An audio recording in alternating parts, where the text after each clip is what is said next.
Have we talked about this before? Oh, yes, we have. But it was back in June of 2019 where we did our top 5 modern retro video games. Yes. And oh, how times are a-changing. That was 4 years ago. Thank you, Bob Dylan, for that quote.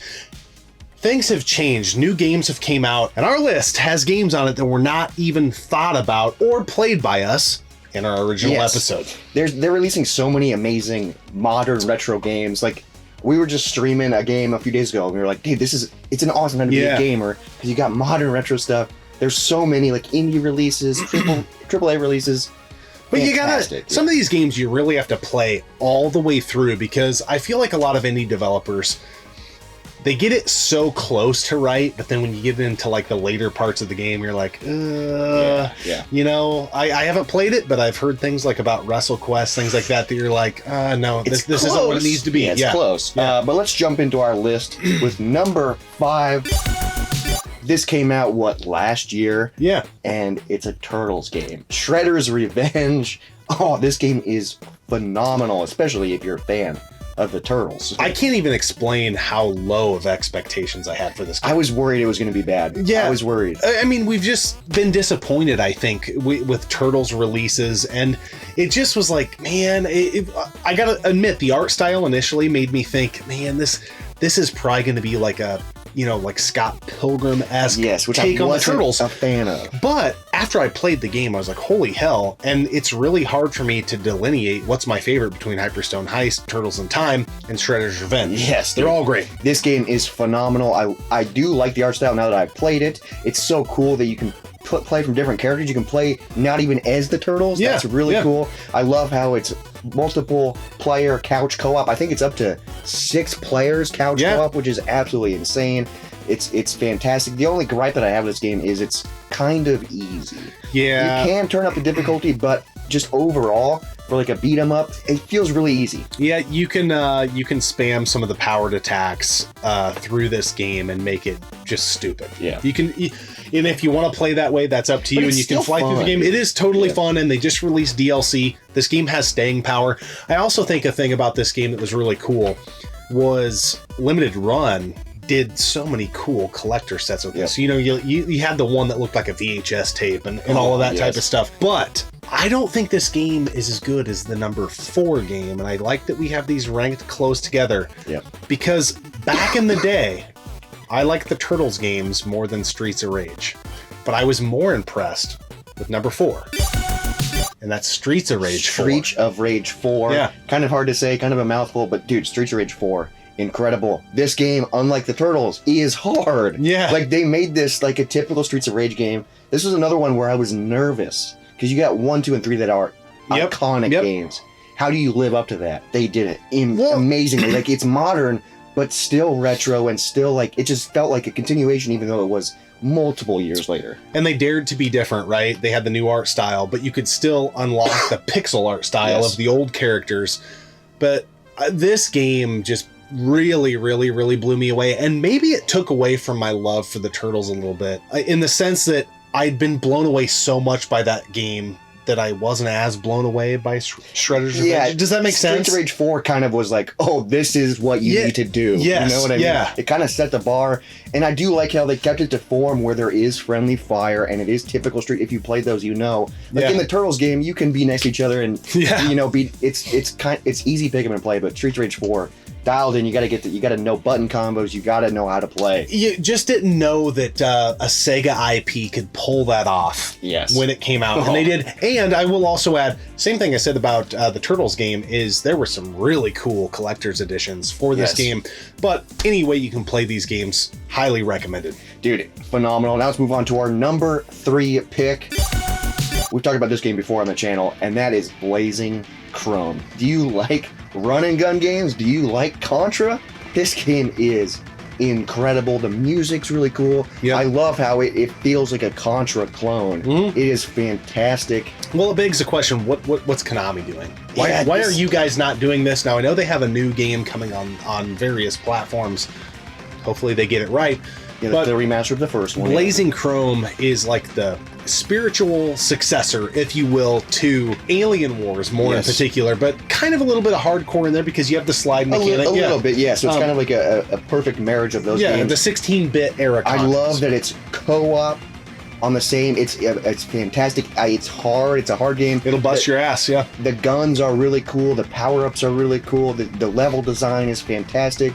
And I'll never forget when we played this for the first time. Yep. We were in Portland. So, like, that's fantastic. It's such a great story. We were playing in the hotel room with some buddies, drinking beers. I'll never forget that. Now, I will offer up a little bit of a hot take. You know, if we were to film this again in a year or so, I do think, but I haven't played through the game. I'm just telling you my initial read.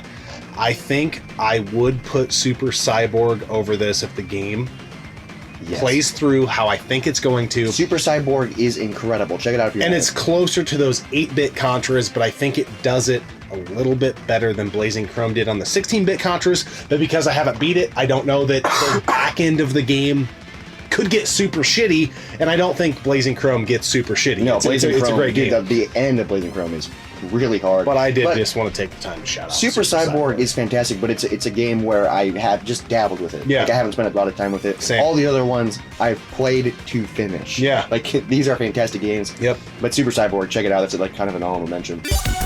Number 2 is a game that we are this close to finishing, and who knows, by the time this video comes out, we beat it. Yeah. You know, we're at the final boss. We're at the final boss. We've been streaming it. And we have a 24-hour live stream coming up in a couple days after the filming of this episode. Yep. And it will get done. Yeah. Huntdown. Nintendo Switch. This is another fantastic couch co-op run and gun game.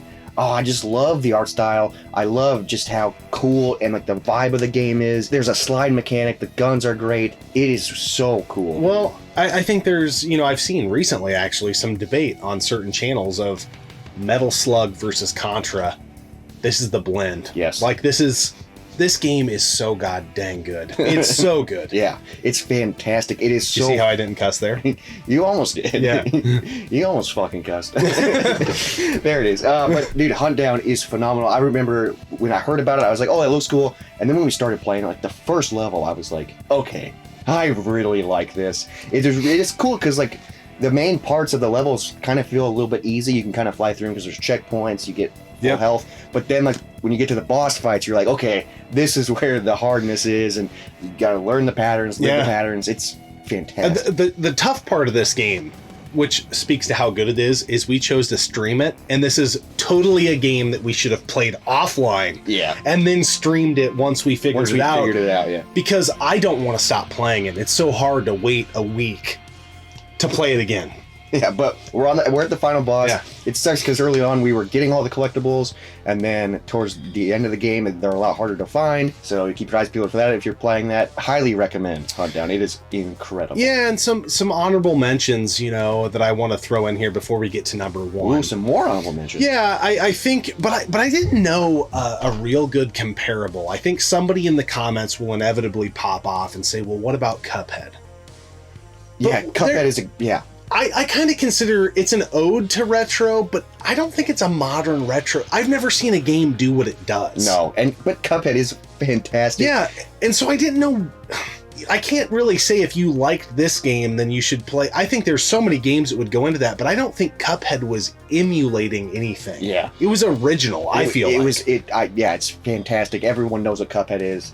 But it does deserve to be talked about, at least, you know, somewhere. Yeah. It's a fantastic game. There's also a ton of other, like, run and gun games that are super great, but we just haven't played all of them, like Guns, Gore, and Pornoli, Cannoli. There's 1 and 2 of that. Fantastic games. I've dabbled with the first one. I know our buddy Megadan played through both of them. Yeah. They're just releasing so many retro, modern run and gun games, and I love that style of game. You know, it's awesome, and I think it's a great time to be a gamer. You know, I think a lot of people are super scared right now. We're in a transition period from physical to digital and all these things, but there are a lot of good things happening too. I would just caution people, I said it before in the episode, but with some of these games, don't listen to the reviews from people who have played the game for 20 minutes and then tell you it's the best thing that ever came out, because if they haven't played it through, you got to play it through. You just don't know. And so just be cautious, but there's a lot of good stuff out there. Now let's move on to our number 1. And this might not be a surprise to anybody, but that's going to be a little game called Axiom Verge. We've talked about it ad nauseum on the channel, but it's one of my favorite games of all time. I know the second one is out, but the second one I haven't played it a lot. I've dabbled with it, but the first one I know it so well. The soundtrack, fantastic soundtrack, the gameplay. When this game came out, holy shit. It was like one of the first modern retro games to come out, I feel like. That was massive. Yeah, I'm like you. I've only dabbled with the second one, but for whatever reason, that one didn't grab me. It just didn't have the colors and it's still the vibe. It's still good. It's still fun, but I had such a high bar from the first one. And I love that the first one is on the Nintendo Wii U. That's the way we like to play because of the tablet integration. It's fantastic. But it is available on freaking everything else, so you don't need a Wii U to play it. You know? And I think you touched on it. I think that it is literally, and this, for a lot of people, they'll leave comments and say, well, that's a stretch. No, this is the best video game soundtrack, in my opinion, of all time. Yes, dude. We have it on vinyl, dude. From front to back, it is incredible. Just listening to it if you're not playing the game is amazing, but it fits the game so well. This game, a Metroidvania style, 8-bit, in design. So a little bit different. Most of our list, I mean, we did have some beat 'em ups and stuff, but we run and gun games, and now we got freaking Metroidvania. So, but the cool thing about this, the Metroidvania aspect for sure. But if you're into running guns, a lot of these boss fights are going to remind you of those type of games. Like, it's very pattern driven, very rhythmic, and the music just pumps to like the rhythm you need to play at. It's an amazing experience. And when you get into certain areas, and then when the music shifts, the music's so good that it makes you like get anxiety in certain areas of the game, or like it stresses you out. You're like, oh, why is the music swelling? What's coming? We talk about Axiom Verge so freaking much, and we're going to continue to do that. It's a game that I continue to play, and I've been playing it, since it came out. Like, I don't know, 5 years ago. That's wild that it came out that long ago, but even longer. I don't know. Well, what I like about it is, we've played through the game on the Wii U, but I also have it on every other console I could have it on, and they all are at varying points of the save files, and so I can always throw it on and play it, and I'm like, oh, where was I? And then boom, I'm back in that universe. Back into the zen, the guns, the platforming. Fantastic game. There's so many amazing games that we could have talked about, but we just haven't played because we can't play everything. So let us know in the comments below, like, what are some of your favorite modern retro games that are released? There's so many just on the Nintendo Switch alone. We keep buying games that we haven't played yet, but people tell us to, and we're like, okay, we'll get to it eventually. It's a fantastic time to be a gamer if you're into retro stuff and modern. Well, and the fun thing for me about like these top fives is they're ever changing. I felt like we just filmed yesterday about this topic, and it was 2019. 4 years.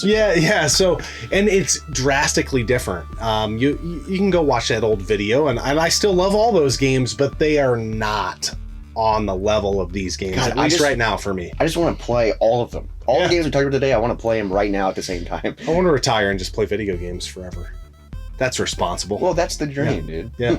That's kind of what we're doing right now. Keep the dream alive. Keep the dream alive. That's our top 5 modern retro games. Let us know yours in the comment section below. We'll catch you right here next time on the one and only Gaming Off the Grid. Oh, yeah.